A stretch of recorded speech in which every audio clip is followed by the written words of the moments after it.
Hello and welcome back to another Satisfactory guide. This time we're looking at a few more advanced functions of trains. For example, how to maintain efficiency so when you're loading your trains, they don't just freeze up and stop the resources. That was pretty good timing actually. We'll be talking about that, but also we're going to be talking about something a little bit more interesting that some of you might not know as well, which will be how to limit train stations to only receiving a couple of stacks of items so that you can use one train to supply several stations. For example, this train station is only going to receive a couple of stacks of iron ingots and computers, and the rest are going to move on to the next train station, as you can see is happening here. Once this train has done its whole pass, I'll compare all of the other stations so you can see exactly how many resources are in each one. So for all purposes of this section, I have just emptied all of them. The train's going to do a quick pass, we'll speed it up, and then you can see how many it deposits in each spot, or each train station. And this technique is going to be useful for anyone who wants to supply multiple factories with a single train. So here you go, you can see that the train is now going to pick up the resources, and we're going to let it do this pass.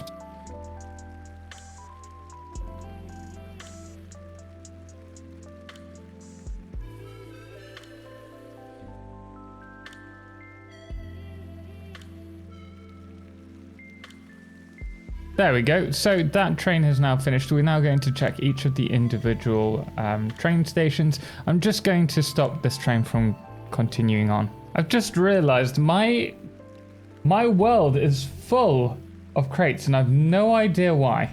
But I will check that out in a little bit. First, I want to quickly have a look here. So you can see we have 2 stacks of computers in this one, and 2 stacks of iron ingots here. Moving over to this one, we have 6 stacks of iron, and then 4 stacks of computer. And then over in this factory, we have 4 stacks of iron and 3 stacks of computers. If we go over to the train, you'll see that we've still got plenty in there.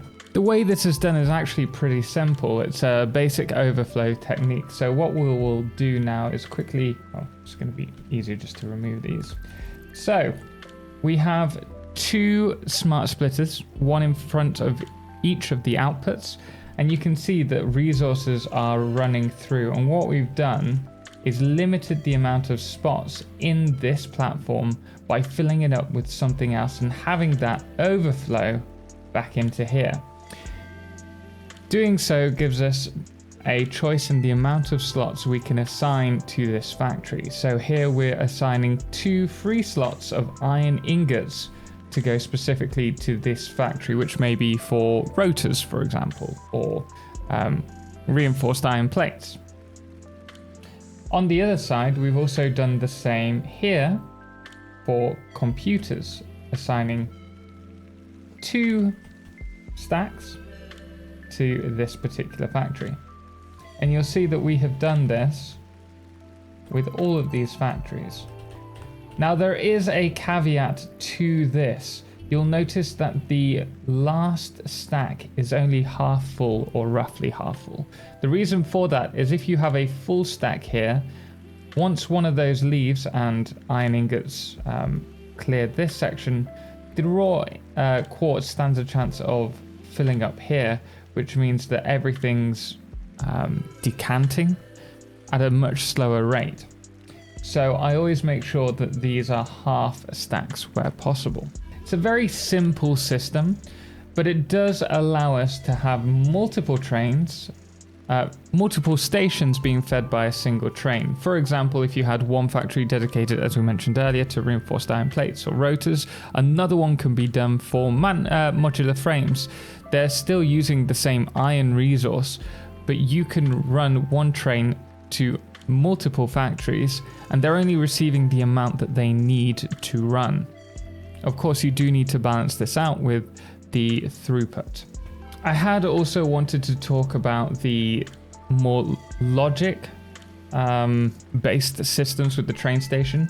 You can access this by going to the current timetable and then pressing the edit, and here you have the one load or unload has been completed, or the freight wagon is fully loaded, unloaded, and we also have and or options here. However, no matter what I do at the moment, whatever we place in here, even if we save it, seems to be bugged. It seems to not save the system. So we're going to have to save that for a later date. As for the way to make sure that the trains keep filling up, regardless of if they're loading or unloading, so that you maintain the efficiency, is a pretty simple fix. If you see here, we have a single line heading into an industrial container, and when it fills up, the lines do saturate up. Also note how we have one input to the industrial container and then two on the way out into the train station.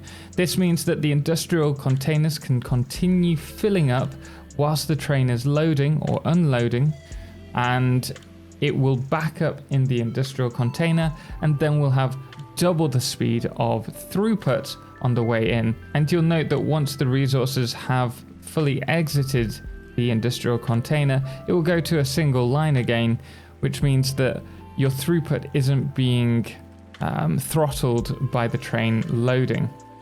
There we go. Now you could use overflow splitters for this, but it really isn't necessary in this circumstance. Liquid train stations are slightly different. The concept remains the same. We're going to use an overflow system. However, because of how water or liquids are transported through the pipes, we have to play around with them a little more.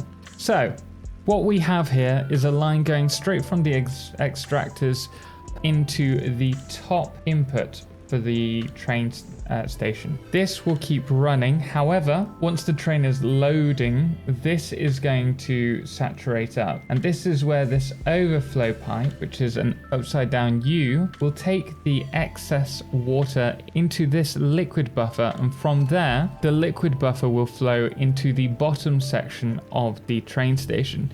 Now, the reason that we do this is so that we're not playing against gravity, and you may want to use a valve just on these entrances to make sure that water doesn't come back out. So now what you'll see when this train comes in, you'll notice that this has only got 34 cubic liters of water in it.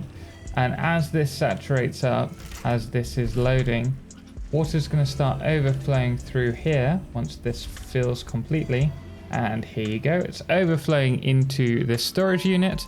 And then once the train leaves the station, this is going to stop filling, and it's actually going to enter, and this train will be fully in, this pipe will be fully in use again.